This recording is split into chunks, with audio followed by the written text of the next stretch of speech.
Before we get started in this section, I think now's the time we'll just do a quick recap on our tuning. Again, I'll give you the reference notes from the low E to the high E. E,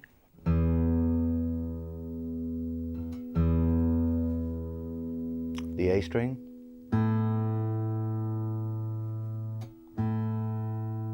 the D string,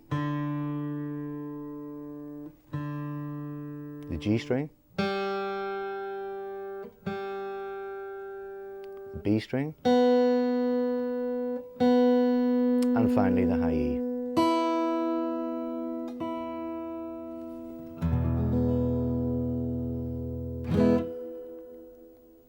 Now, up until now, we've learned random chords, we've learned our C major scale, we've done some embellishments.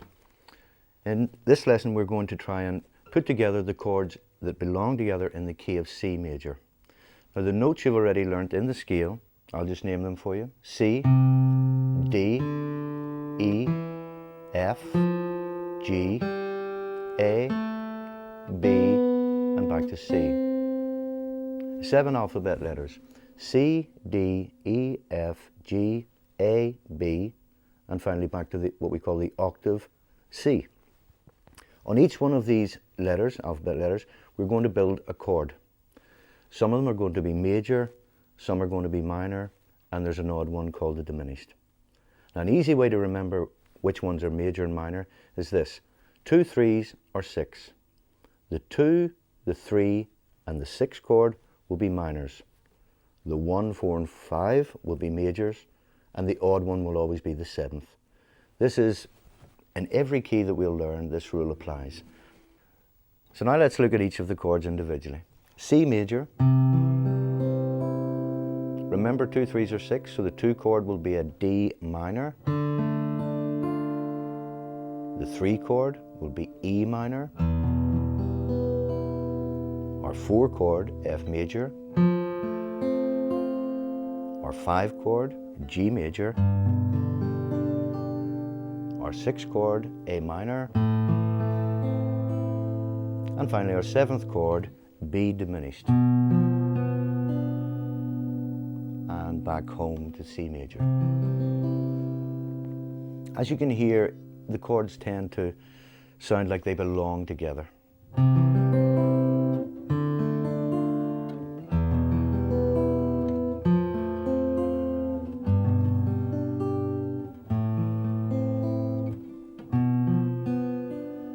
And home to C.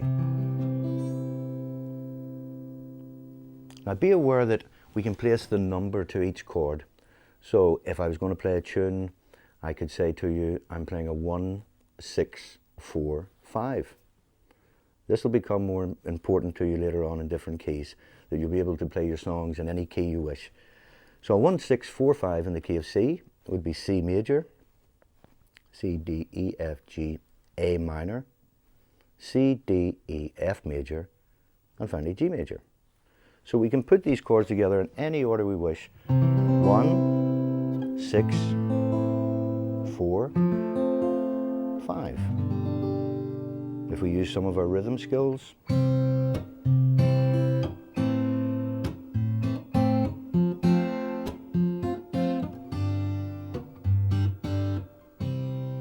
if we add some embellishments,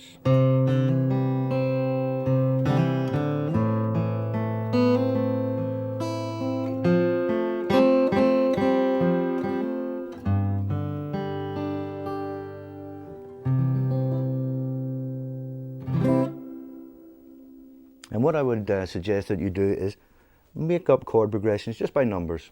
Just maybe 1, 4, 5. 1, 4, 5, and 1. 1, 2, 3, 5. 1, 2, 3, 5, and home. Just getting used to the 7 chords and how they appear on the fretboard from the departure point of C major. Have a visual reference of where the 4 is. It's always right behind you. The 5's always right in front of you.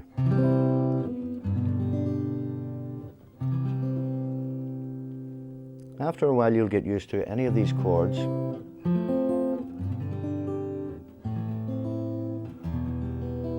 And just play around with them in a random fashion. The next stage to this, they would be basic majors and minors. The next stage to this would be to add another color to them. So what we can do is turn them into major sevenths, minor sevenths, and dominant sevenths, the three families of chords that we've looked at in previous sections. So what I'm going to do now is show you. There'll be a few new chords for you if you watch closely. C major, just take off your first finger. And that is a beautiful C major seventh chord. The D minor seventh, remember they still retain their same families, 2, 3s, or 6. So instead of D minor, we're going to play D minor 7. Now this will resemble pretty much an F chord without the third finger on. Open D string, third string, second fret, and the first finger barring frets or strings 1 and 2. That's your D minor 7th. E minor 7 is quite easy because it's just E minor with the fourth finger put on the third fret of the second string. You can hear how the color has changed. Okay. F major 7th is actually easier to play than F major. All you've got to do is play third fret, fourth string, second fret, third string, first fret, second string, and leave the high E open. Again, that's a beautiful sound. This is a new chord for you now. This is a G dominant 7th. We haven't looked at this one yet, but again, it's not too difficult. Third finger, sixth string on the third fret. Second finger, second fret on the fifth string. First finger right back here on the first fret of the first string. Again, can you hear that tension? That's the dominant sound.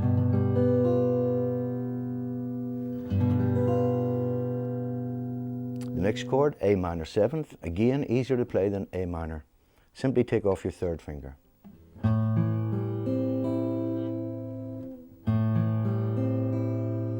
And our last chord, it's got a huge name.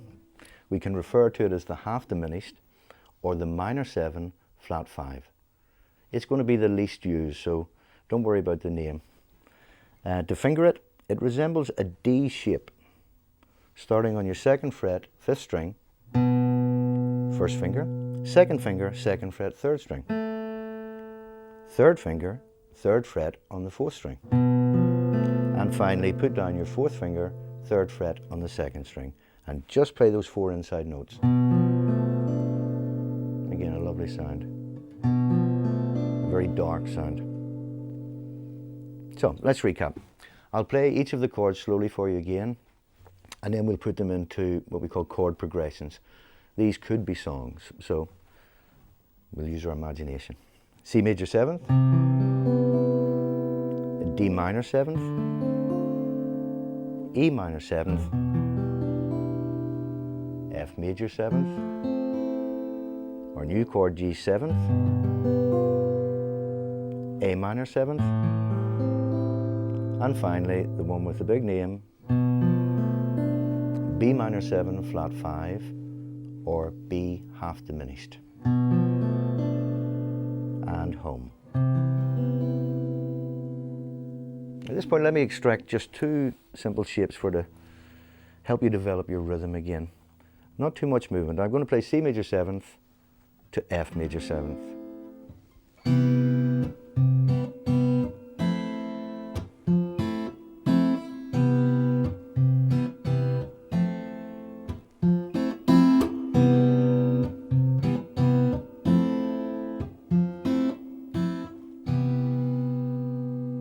Again, we can do it with the plectrum.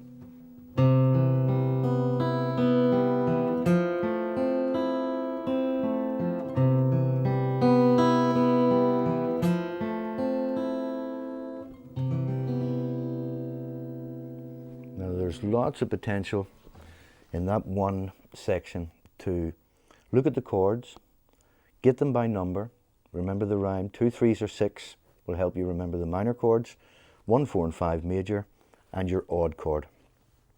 And practice just putting them together in any order. Just make up numbers. 1, 6, 3, 5. 1, 6, 3, 4. And just put them together, dear. You start to think of them as a family of chords.